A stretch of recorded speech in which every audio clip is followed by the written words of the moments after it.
অ্যামাজনের কথা যখন আমাদের মাথায় আসে, এফবিএ করবেন না এফবিএম করবেন না ড্রপ শিপিং করবেন না প্রাইভেট লেবেল করবেন। আমরা গত 6 মাসে $40,000 মতো আমরা সেল করেছি।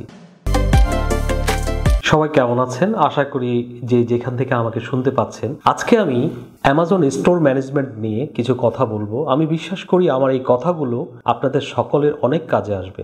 বিশ্বজুড়ে আমাদের যত বাংলাদেশি ভাষাভাষী রয়েছেন বিভিন্ন দেশ জুড়ে, স্পেসিফিকলি যদি আমি বলি ইউএসএ, কানাডা, অস্ট্রেলিয়া, আয়ারল্যান্ড আরো অনেক দেশ থেকে যারা বিদেশে আছেন, তারা সকলেই চান যে অ্যামাজনের সাথে তারা বিজনেসটা শুরু করবেন, কিন্তু অনেকে সঠিক একটা গাইডলাইন পাচ্ছেন না যে আসলে অ্যামাজনের সাথে কিভাবে বিজনেসটা শুরু করবেন। তো আজকে আমি আপনাদের সামনে আসলাম আপনাদেরকে অ্যামাজন সম্পর্কে কিছু ধারণা দেওয়ার জন্য, কিভাবে আপনাদের অ্যামাজনের জার্নিটা শুরু করবেন। আমি মোহাম্মদ ইমদাদুল হক, কাজ করছি প্রধান নির্বাহী হিসাবে গ্লোবাল প্রফেশনাল আইটিতে। আমাদের এই সফটওয়্যার ডেভেলপমেন্ট প্রতিষ্ঠানটি দীর্ঘদিন থেকে ই কমার্স সলিউশন নিয়ে কাজ করছি। তারই ধারাবাহিকতায় গত 5 বছর ধরে আমরা অ্যামাজনের সাথে ব্যবসা বাণিজ্য করে আসছি এবং আমাদের নিজের স্টোর ছাড়াও আমরা মাল্টিপল স্টোর পরিচালনা করে আসছি। তো আমি আজকে এই ভিডিওটি আসার কারণ, একটা মাত্র কারণ, যে আপনারা যখন একটা অ্যামাজন স্টোর ওপেন করবেন, আপনারা হয়তো একটি প্রতিষ্ঠান খুঁজছেন যারা আপনার স্টোরটি সঠিকভাবে পরিচালনা করবেন, ম্যানেজমেন্ট করবেন। আপনি কাদের উপরে ভরসা রাখবেন?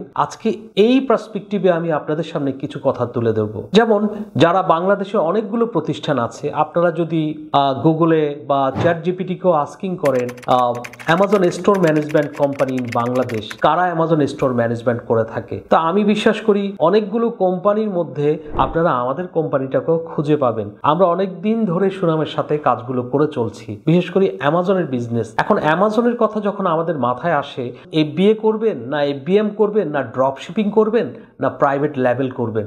আজকে এই বিষয়গুলো নিয়ে আমি আপনাদের সাথে আমার কিছু অভিজ্ঞতা শেয়ার করব। বর্তমানে অ্যামাজন যেভাবে বিজনেসগুলো পরিচালিত হচ্ছে, এর মধ্যে ড্রপ শিপিং, আগে ড্রপ শিপিং হতো, কিন্তু ড্রপ শিপিং বর্তমানে ড্রপ শিপিং করা যায় না। আপনাকে অবশ্যই এফবিএ করতে হবে, এফবিএম করতে হবে এবং প্রাইভেট লেবেল করতে হবে। এখন এফবিএ বিজনেসটা আসলে এটা একটা হোলসেল মডেল টাইপের বিজনেস। আপনি আপনার একটা প্রোডাক্ট সোর্স করবেন, করে আপনি অ্যামাজন ওয়্যার হাউসে পাঠিয়ে দিবেন, সেখান থেকে আপনার সেলটা জেনারেট হবে। এবং এর আগে কিছু কথা থাকে যে আপনি যে অ্যামাজনে এফবিএটা করবেন, আপনি কোন প্রোডাক্টটা সেল করবেন। তাহলে প্রোডাক্টের কথা যদি আসে, তাহলে আপনার দুটো জিনিস আসে, নাম্বার 1 প্রোডাক্ট, নাম্বার 2 কার থেকে প্রোডাক্টটা পারচেস করবেন। তাহলে আপনাকে একটা ব্র্যান্ডের প্রোডাক্ট এবং একটা ব্র্যান্ডের সাথে আপনার একটা কানেক্টিভিটি তৈরি করতে হবে। এবং ব্র্যান্ডটা আপনি কিভাবে পাবেন? যে কোনো একটা ব্র্যান্ড থেকে প্রোডাক্ট এনে অ্যামাজনে লিস্টিং করে দিবেন, তাহলে কি হবে? না, সেটা করা যাবে না।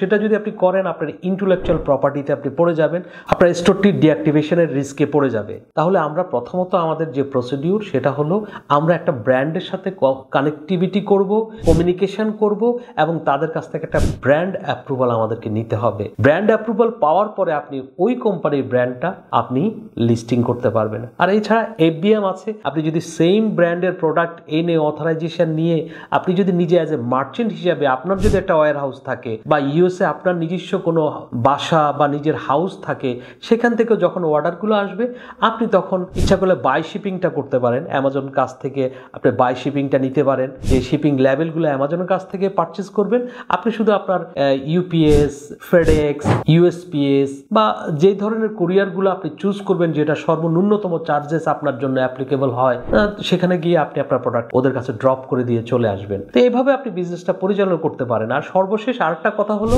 Private level. এখন প্রাইভেট লেভেল যখন শুরু করা হয়, প্রাইভেট লেভেল বিজনেস শুরু করার জন্য নিজের কিছু প্রস্তুতির জায়গা আছে, আপনাকে কিছু প্রস্তুতি নিতে হবে। তাহলে নাম্বার 1 প্রস্তুতিটা কি?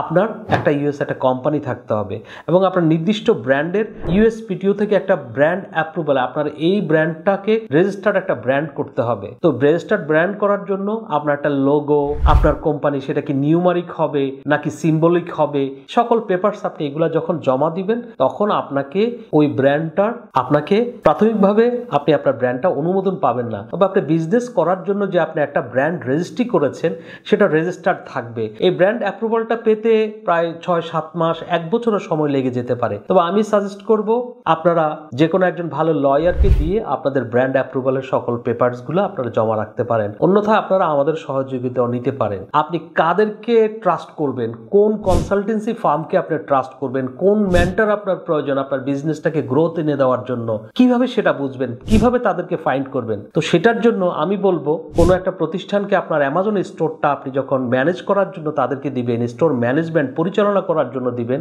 আপনার কিছু জিনিস যদি আপনার জানা থাকে তাহলে আপনার অনেক কাজে দেবে। যেমন আপনি সর্বপ্রথম আস্কিং করতে পারেন আপনারা কত বছর ধরে অ্যামাজন বিজনেসটা পরিচালনা করছেন। দ্বিতীয়ত আপনি আস্কিং করতে পারেন আপনাদের অ্যাকাউন্ট হেলথের অবস্থাটা কেমন, লাস্ট 1 বছরের মধ্যে আপনাদের কোনো intellectual property violation, late shipment, cancellation, valid tracking রেটের কি অবস্থা, আপনার কোনো নেগেটিভ রিভিউ আছে কিনা, অর্ডার ডিফেক্ট রেট আছে কিনা, এগুলো যখন আপনি দেখবেন তখন আপনার এই ব্যাপারে অ্যামাজনের বিজনেসটা পরিচালনা করার ক্ষেত্রে অনেক সহজ হয়ে যাবে। এবং আপনি আস্কিং করতে পারেন লাস্ট 6 মান্থ বা 1 ইয়ারে তারা কত টাকার রেভিনিউ জেনারেট করেছে বা কত টাকার সেল তারা জেনারেট করতে পেরেছে। আমরা আমাদের কথা যেমন আমরা বলতে পারি আমরা গত 6 মাসে প্রায় $40,000 মতো আমরা সেল করেছি। আমাদের ROI রিটার্ন অন ইনভেস্টমেন্টটাও বেশ ভালো। আমাদের ROI কিছু ক্ষেত্রে প্রায় 30-35%, 40%, ন্যূনতম আমাদের ROI 20%-এর নিচে আমাদের রিটার্ন অন ইনভেস্ট, মানে শতকরা আমরা কত টাকা প্রফিট করছি সেটা ন্যূনতম 20%-এর নিচে আমাদের কোনো ROI নেই। আমরা শতকরা প্রায় 20%-এর উপরে ব্যবসা করে থাকি। তো আপনারা যদি কোনো অ্যামাজন একটা স্টোর পরিচালনা করার জন্য কোনো একটা প্রতিষ্ঠান যদি আপনারা খুঁজে থাকেন, you can trust GPIT, global professional IT, অ্যামাজনের জন্য একটা ট্রাস্টেড ই-কমার্স প্ল্যাটফর্ম। আপনারা আমাদের সাথে কাজ করতে পারেন। আপনাদের নতুন অ্যাকাউন্ট ক্রিয়েশন বা স্টোর সংক্রান্ত যে কোনো পরামর্শ এবং সহযোগিতার জন্য আমরা আছি আপনাদের পাশে। প্রয়োজনে আমাদেরকে কল করুন অথবা সরাসরি আমাদের সাথে মিটিং বুক করুন। সবাই ভালো থাকবেন। সালাম আলাইকুম।